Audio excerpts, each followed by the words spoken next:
I didn't think that I'd ever want one without Yesubay. But seeing you like that in my dream with that little baby, yeah. I want it. I want him. I want you.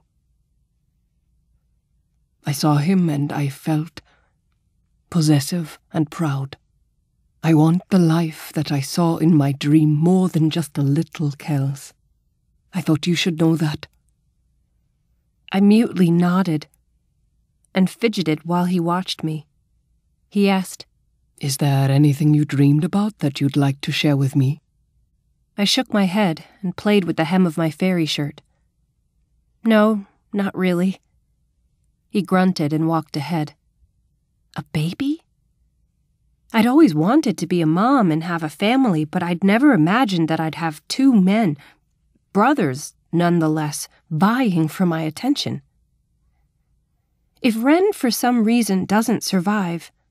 No, I'll stop that line of thinking right now. He will survive. I'll do everything I can to find Lokesh. If that puts me in danger, then so be it. We walked all afternoon, stopping for breaks along the way. I was bothered by Kishan's confession. I didn't want to deal with this, didn't want to hurt him. There were so many unresolved questions.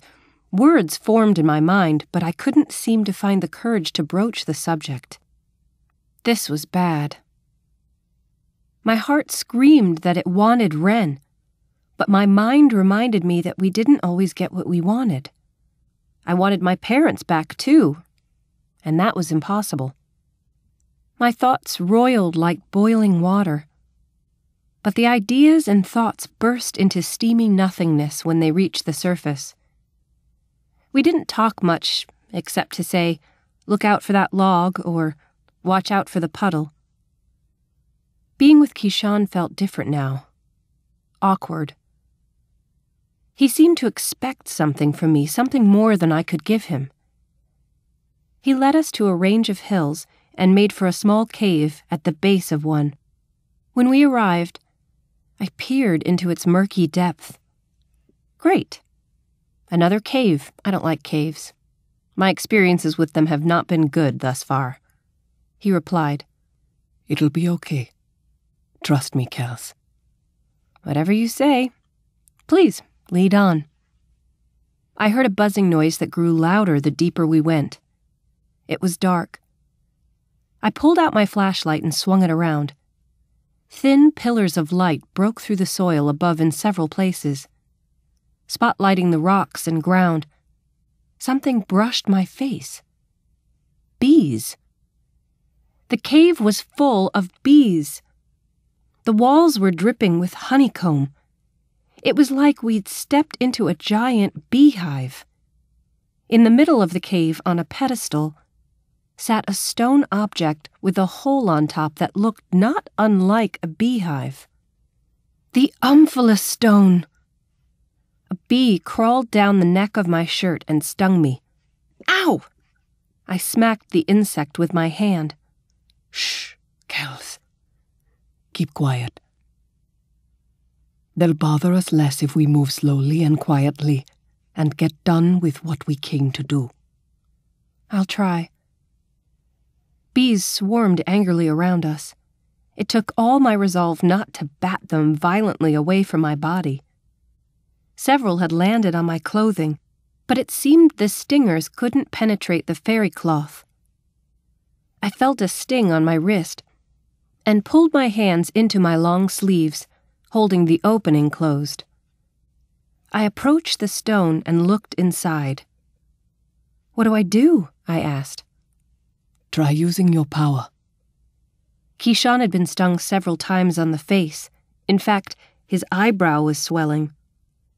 I shook my hands out of my sleeves and winced as a bee took the opportunity to crawl up my arm. I put both hands on the sides of the stone and willed the heat to move up from my belly. Fiery warmth shot down my arms and into the stone. The stone turned yellow, then orange, and then bright red.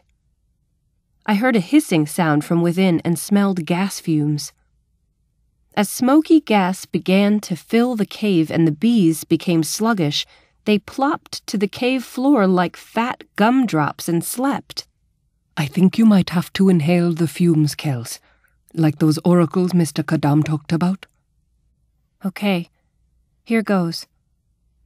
Leaning over, I took a big whiff. I saw shooting stars and colors. Keyshawn became distorted, his body twisted and elongated. Then, I was sucked into a powerful vision.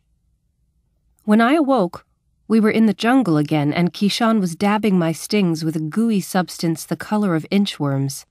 To say it wafted a strong odor would be an understatement. The feeder permeated my hair, my clothes, and everything around us. Ugh, that stuff is nasty. What is it? He held out a jar.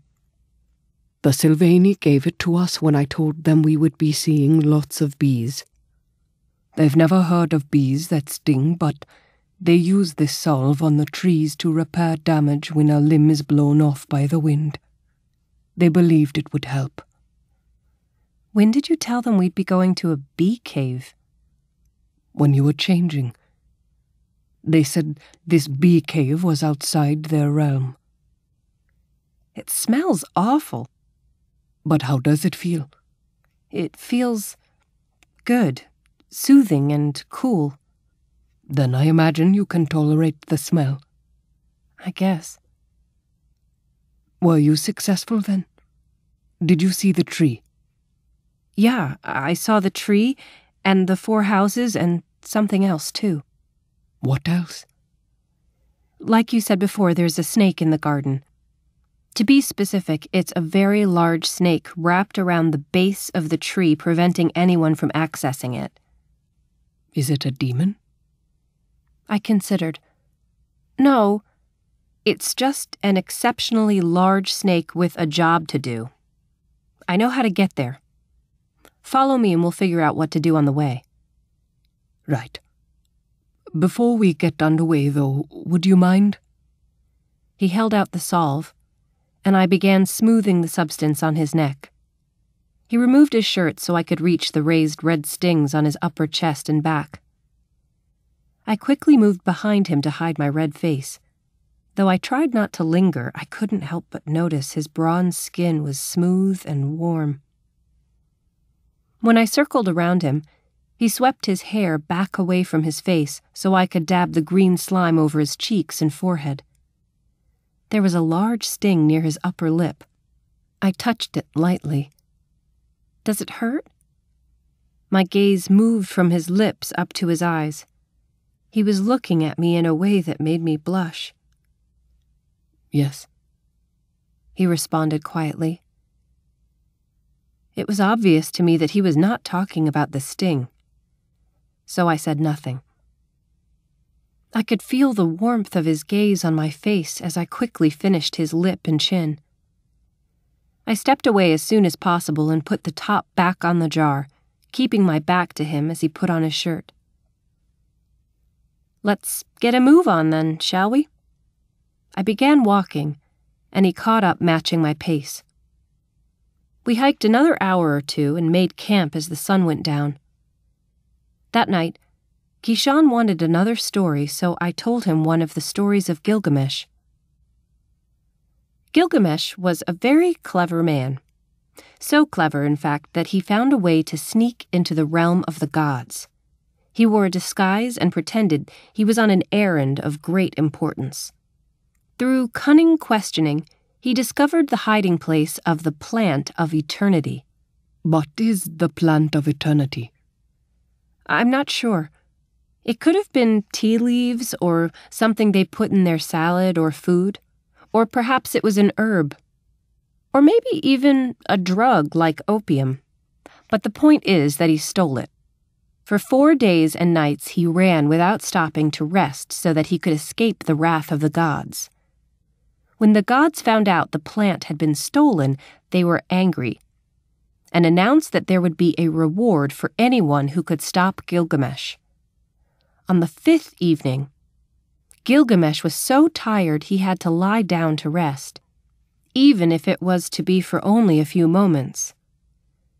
While he was sleeping, a common snake on its evening hunt passed by. It came upon the fragrant plant, which Gilgamesh had placed in a small rabbit skin bag. Thinking it was getting an easy rabbit dinner, the snake swallowed the entire bag. The next morning, all Gilgamesh found was a snake skin. This was the first time a snake had ever shed its skin. From then on, people would say that snakes have an eternal nature. When a snake sheds its skin, it dies and is born anew. I paused. Kishan was quiet. "Did you stay awake this time?" I asked. Yes. I liked your story. Sleep well, Bilauta. You too. But I couldn't sleep for a long time. Thoughts of a golden-eyed baby kept me awake. It took us 2 days to find what I was looking for. I knew the tree was in a large valley and that if we climbed between the twin peaks, we would see it. We made it to the peaks the first day and spent almost all of the second day climbing. At a lookout spot, we finally gazed below. We were high enough that the clouds obscured the view. Wind broke up the clouds, and the valley appeared to be a dark forest. The trees were so tall that they rose as high as the mountain. In my Omphales stone vision, I saw only one tree with an enormous trunk. Despite that things looked different in my vision, we descended into the valley. As we continued on, I was shocked to realize that what I was looking at was not a forest of trees at all, but the branches of one gigantic tree. A tree whose limbs stretched taller than the mountains.